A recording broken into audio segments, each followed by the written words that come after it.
সবাইকে স্বাগতম রাফসানের বুক রিভিউতে। আজকে আমরা যে বইটি নিয়ে কথা বলবো, বইটির নাম হচ্ছে কালবেলা, লিখেছেন সমরেশ মজুমদার। বইটির প্রেক্ষাপট 70-এর দশকের কলকাতা, সেই সময়কার ছাত্র রাজনীতি, রাজনৈতিক সংঘাত, প্রেম এবং ভালোবাসা এবং দ্বান্দ্বিক দার্শনিক অবস্থান। বইটি আমি যখন পড়ি তখন আমি বেশ ছোট, আমি আমার স্কুল লাইফে প্রথম বইটি সম্পর্কে জানি এবং পড়ি। বইটির যে লেখক সমরেশ মজুমদার, তিনি বাংলা সাহিত্যের একজন উজ্জ্বল নক্ষত্র। তার আরও কিছু বই রয়েছে যে বইগুলো পাঠকের মন ছুঁয়ে গেছে। তো এই বইটি সম্পর্কে যদি আমি কিছু ছোট কথায় বলতে চাই, তো প্রথমেই হচ্ছে যে এই বইটির প্রেক্ষাপটটা খুবই নতুন এবং প্রাসঙ্গিক আমার সেই সময় লেগেছিল যখন আমি স্টুডেন্ট ছিলাম। বইটির প্রেক্ষাপট আসলে কমিউনিস্ট আন্দোলন। সেই সময় কলকাতাতে যে কমিউনিজমের যে জোয়ার চলছিল, সেই জোয়ারে সাধারণত স্কুল, কলেজ, বিশ্ববিদ্যালয়ের ছাত্ররা জড়িত হয়ে পড়ে। সেটার একটা প্রেক্ষাপট এখানে বর্ণনা করা হয়েছে। কিন্তু সবচেয়ে ইন্টারেস্টিং হচ্ছে যে এটার যে প্রোটাগনিস্ট অনিমেষ, বইটির যে চরিত্র, সে আসলে পশ্চিমবঙ্গের উত্তরাঞ্চলে বসবাস করতেন। পড়ালেখার সুবাদে সে কলকাতায় আসে এবং কলকাতায় আসার যেদিন সে আসে সেদিনই সে একটি ঘটনার সম্মুখীন হয়।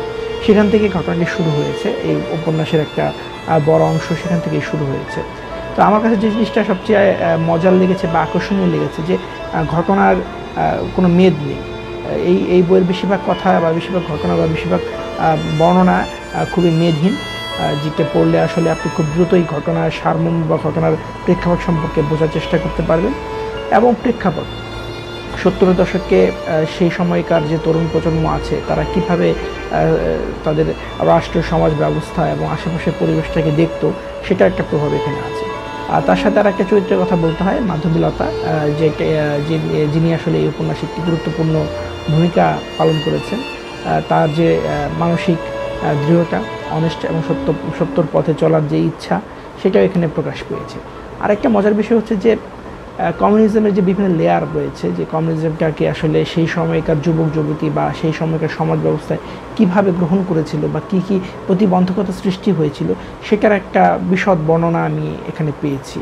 এর আগে আমার এই সম্পর্কে খুব একটা ধারণা ছিল না। এই বইটি আসলে আপনাদেরকে অনেক ধরনের চিন্তার খোরাক যোগাবে, যার মাধ্যমে আপনারা অনেক নতুন নতুন জিনিস সম্পর্কে জানার চেষ্টা করতে পারেন। আর যেটা আমি পরবর্তীতে জেনেছি যে এই উপন্যাসের আসলে পরেও একটা পার্ট বের হয়েছে গর্ভধারিণী নামে, যদি আমি ভুল না করে থাকি, সেটা পড়েও আমার বেশ ভালো লেগেছে। তবে কালবেলা এই বইটার উপর আসলে এতটাই সেই সময় পপুলার হয়ে গিয়েছিল যে তরুণরা নিজেদেরকে অনিমেষ ভাবা শুরু করেছিল। আর এটার উপর একটি সিনেমা হয়েছে কলকাতায়, পরমব্রত চট্টোপাধ্যায় এখানে অভিনয় করেছে এবং পাওলি দাম সেখানে অভিনয় করেছে। যদিও বইয়ের যে ঘটনাক্রম আছে সেগুলো সেখানে তুলে ধরার চেষ্টা করেছে, তবে সম্পূর্ণ জিনিসটা সেখানে আসেনি। তো বই পড়লে আসলে আপনি যে মজাটা পাবেন সেটা সিনেমা দেখে পাবেন না। তো আমি সাজেস্ট করছি যে এই বইটা পড়ার জন্য, কারণ এই বইয়ের যে লেয়ারগুলো রয়েছে সেগুলোর সাথে আপনি খুব দ্রুত রিলেট করতে পারবেন। আর একটা সবচেয়ে বড় প্লাস পয়েন্ট যেটা হয়েছে সেটা হচ্ছে যে এটার যে ভাষাগত যে ব্যবহার, ভাষাটা খুবই কী বলবো, বোধগম্য একটি ভাষা, খুবই সরল এবং আপনি খুবই দ্রুত এর সাথে মানিয়ে যাবেন এবং আপনি খুব দ্রুতই বুঝতে পারবেন যে লেখক আসলে কী মিন করছে।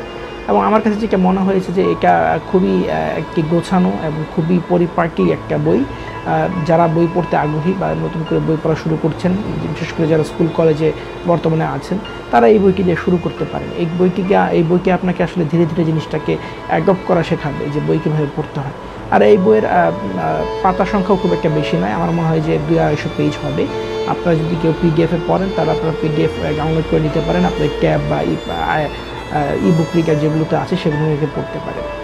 তো ওভারঅল এই ছিল আমার এই সম্পর্কে একটা ধারণা। আমি ভবিষ্যতে চেষ্টা করব যে এই বইটির উপর আরেকটি ভিডিও দেওয়ার চেষ্টা করব, সেখানে আসলে এই বইয়ের যে বিভিন্ন চরিত্র আছে তাদের যে পার্সপেক্টিভ আছে সেটা সম্পর্কে আলোচনা করার চেষ্টা করব।